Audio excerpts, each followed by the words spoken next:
Hey, welcome to Walking the Financial Highline. My name is Matt. I'm with Highline Financial Coaching.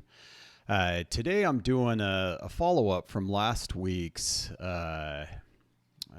video about summertime and recession-proofing your summer during the next couple months. This is a crazy time of year. It's also a very fun time of year. The kids are getting out of school.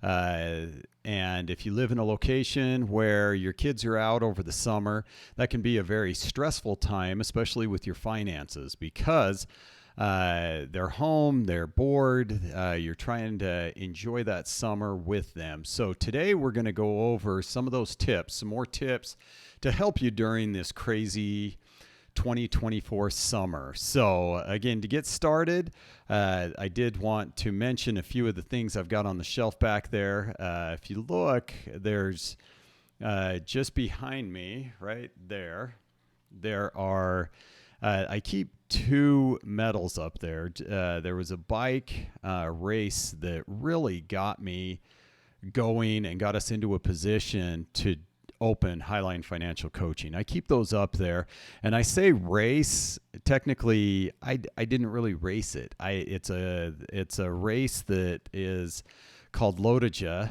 It's from Logan, Utah to Jackson Hole, Wyoming, and it's a 207-mile ride with about 9,000 feet of climb in that ride. And I keep those in there because it was something that I had to prep for months. It was 6 or 7 months of prep to be able to make it through this ride. And when I did it, it was crazy to be able to sign up for this. And because of the preparation and getting everything ready, the team that I rode with, we were able to take turns pulling each other along the way. And after a very long time sitting on my bike, we were able to cross that finish line. And so I keep those up there just to remind me on some of those hard days when I'm helping people with finances. That was something that was extremely difficult physically. And our team was able to cross the finish line as we worked together. And hopefully we can do that with people's finances as well. As we work together and lean on each other as we go through this process, we'll cross that finish line. Because when we crossed the finish line after that race, it was one of the most incredible feelings I've ever had in my life. When it came to athletics. And because of that, a couple months later, we started Highline Financial Coaching because I wanted to have that same feeling with the work that I do and helping individuals get into a position where they feel comfortable, they feel capable, and they're on top of their finances is so enjoyable and so much fun to help people get into that position, whether you're already a multimillionaire or you're seeking to get to that point, or if you just want to buy your first house. We're able to help you get into that position so you can enjoy your finances as you move forward. So again, today we're talking about summer and some of the tips that you can do so that you don't overspend over the summer. And one of the best things you can do is come up with a budget. We talked about that a little last week, and the first step is making that budget. How much money do you have available?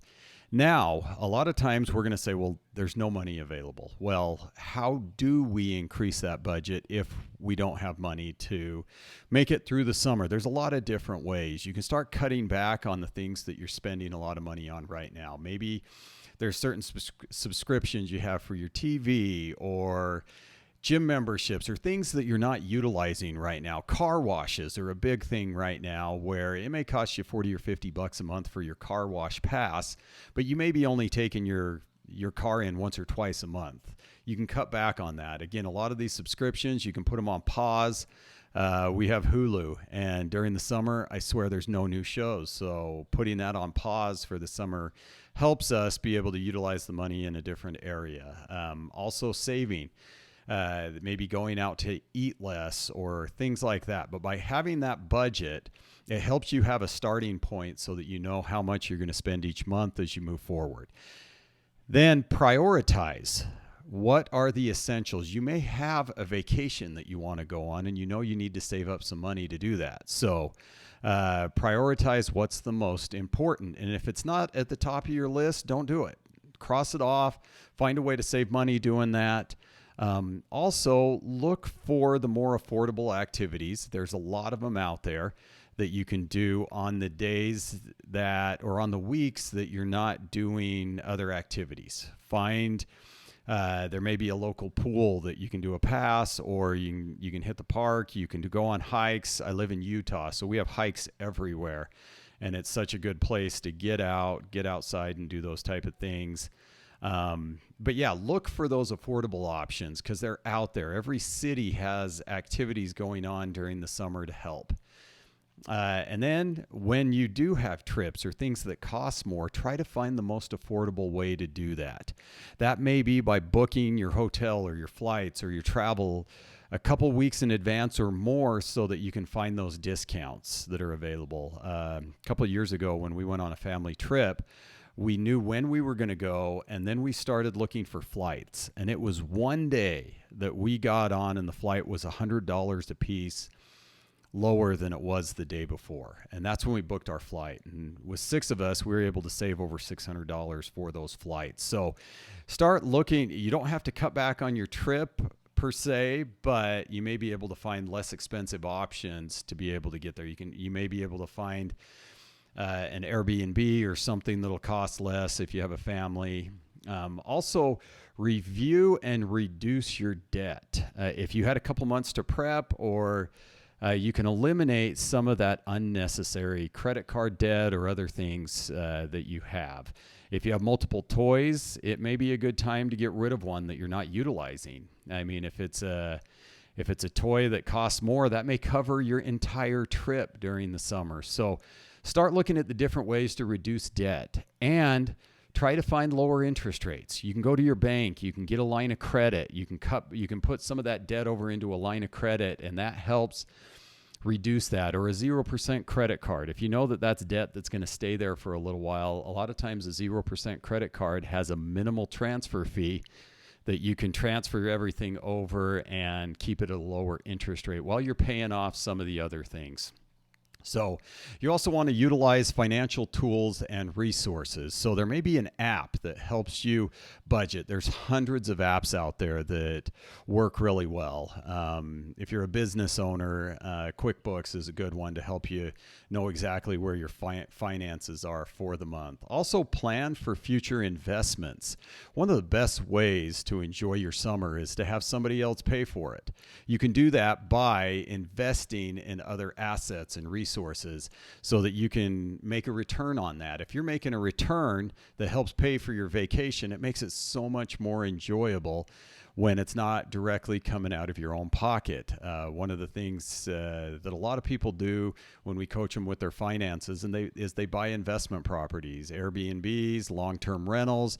They buy a house and rent out the basement. There's a lot of ways to make that extra income. Also, if you can do a side hustle during the summer. My wife she has a cosmetology degree and a cosmetology license, and that was a huge help for many, many years, where she could make that extra income that we could utilize for some of these activities we wanted to do over the summer. So if there is a side hustle that you can do, if you've got your finances in order and the regular job is covering all of those expenses, the side hustle can be used and leveraged for some of those fun events. If you don't have any of those options, you can also sell some of the things you have at your house. Take advantage of reducing the clutter around the house, and if there's value to it, list it on different services, Craigslist, or here in Utah we use KSL. To sell those items and see if you can make a couple $100 to be able to increase those activities during the summer. So managing your finances during the summer, especially during a recession, is all about planning, prioritizing, and making smart choices by creating that budget and prioritizing essential spending, embracing affordable activities, and boosting your emergency fund.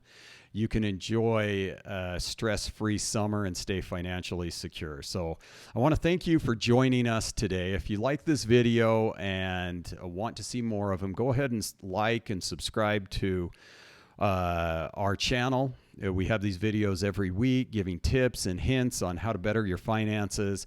We're also here for any questions if you'd like a complimentary consultation to see where your finances are at and see if you'd like to work together. We have multiple options to help you through that. So my name is Matt with Highline Financial Coaching. I look forward to hearing from you soon. Thank you.